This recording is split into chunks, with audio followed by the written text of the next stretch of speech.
Oh, it's Easter, wow. Yo, that real epic. I know, right? What should we do, considering that it's Easter, my friend? I don't know. Why don't we take down the Chinese government? Said Kyle. Which seems a little like racism, but okay. I don't know. Seems a little bit like racism, but okay, said Jeremy. Alright, we'll take down the United States' government instead. Jeez. Ring ring. The phone rang. Really, it's rang. Oh. Anyway, someone picked up the phone, it's not important who. No, this isn't the bloody pizza place, thou schmoo. Now get up, fuck off the phone, you dingleberry.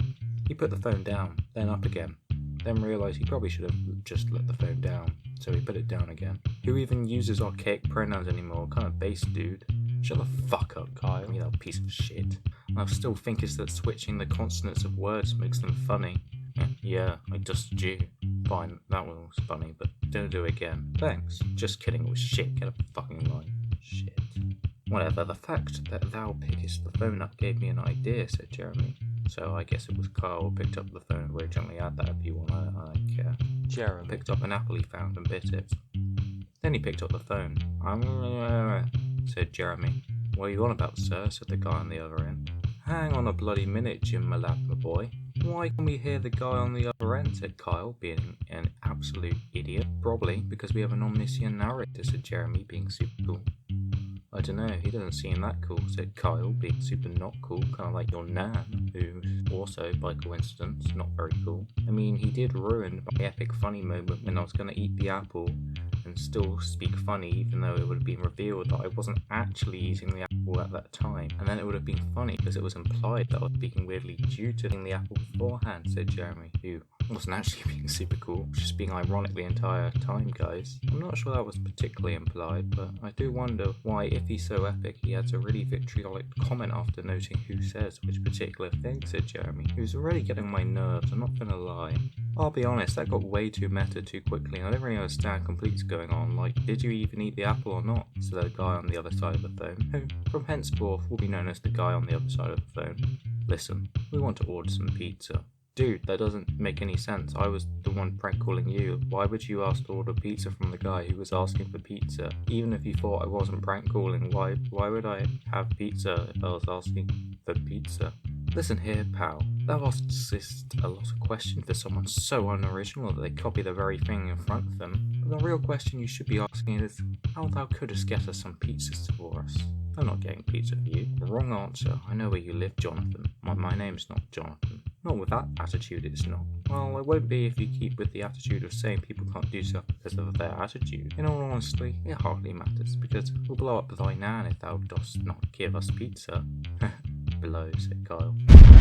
The guy on the other side of the phone's nan's house just blew up. Wait, what the fuck was that? Oh, now that's interested. Yeah, it literally says the other guy on the other side of the phone's nan's house just blew up. What a connock. Seriously, fuck, jeez, I'll get you a pizza to you. Just send me your address, I'll get one straight over. Jeremy put down the... Well, as fun as that excursion was, and free pizza's free pizza, we really ought to get back to the task at hand, said Kyle. That was the task at hand. If that's not some sort of mind-amazing, foreshadowing, mega-mind storytelling masterpiece of a move that makes Stephen King proud, I don't know what is. Shut the fuck up, Kyle. We're 10 times better than that quack. You can actually use adverbs without making our story shit. Forwards, Ariel. The pair walked out of the room, leaving only the core of the apple and the phone face up on the table. It read, 1600, Pennsylvania Avenue. Looks like the press has got its greasy fingers on it. Look, active shells thrown onto elderly's property leading to hospitalization. Feel kind of bad for blowing up the guy on the other side's phone's nan's house, said Kyle. He's kind of being a bit of a wimp, if we're being honest here. Dude, we didn't even kill her. What's the big deal? They've got it all wrong. They weren't active shells at all. I mean, Tesco's meal deal's quite good, Kyle replied. Get it? Because he said, what's the big deal?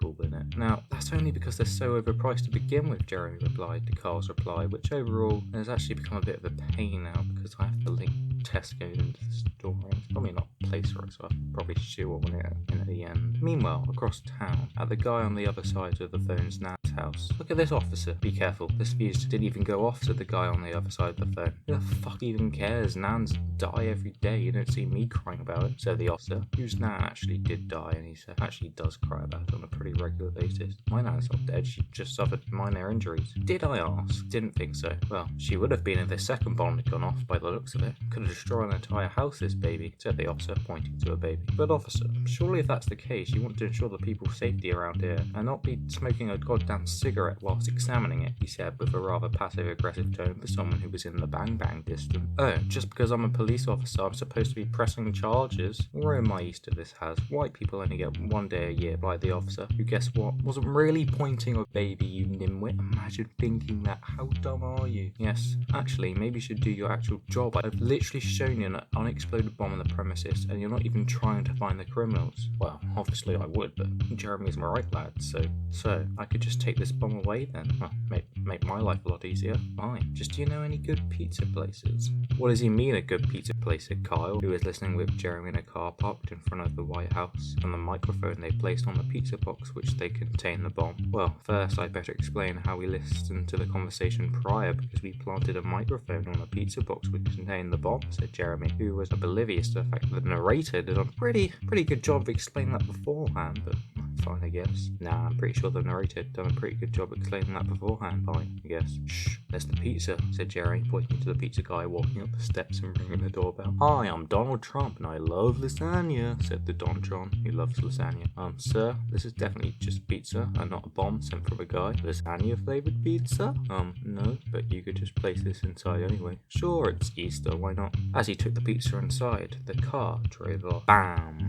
Explosion noises. No need to read this out loud, you can just add the effects later. Back at their place. Looks like the press has got his greasy fingers on it. Look, is the rainbow flag a symbol of the alt-right now? Wait, no, wrong article. The United States' government has collapsed. Who knew that just blowing up the house where the president lives could just do that? Who knew there were so many people who just take food into their house without any care in the matter? Exactly, said the guy on the other side of the phone, standing in the doorway. Fuck, Jeremy and Carl said in unison. I mean, come on, an apple, said the guy on the other side of the phone. That's got symbolism written all over it. Then, Jeremy died from poison. Is that the best the narrator can do? That's the most basic shit for a death I've ever seen, said Kyle. He clearly doesn't understand that short sentences for effect are really epic. Well, I guess that's the end of the story. No character arcs needed, said the guy on the other side of the phone. Character arcs are supremely based. But why'd you do this? Excuse the Well, I'm from Tesco's and I'm here to clear up the issue that Tesco's meal deal is not overpriced, and in fact you can get a sandwich, snack and a drink, all for £2.50. Don't like sandwiches? Have a salad. Don't like salads? Have a pasta. Wait, is this turning into a commercial? Go to the link in the description and enter code Nelson to get your 25% off your next Tesco's purchase. Isn't this story set in the US anyway, so this makes no sense to put it here. That's code Nelson, Nelson, link in the description.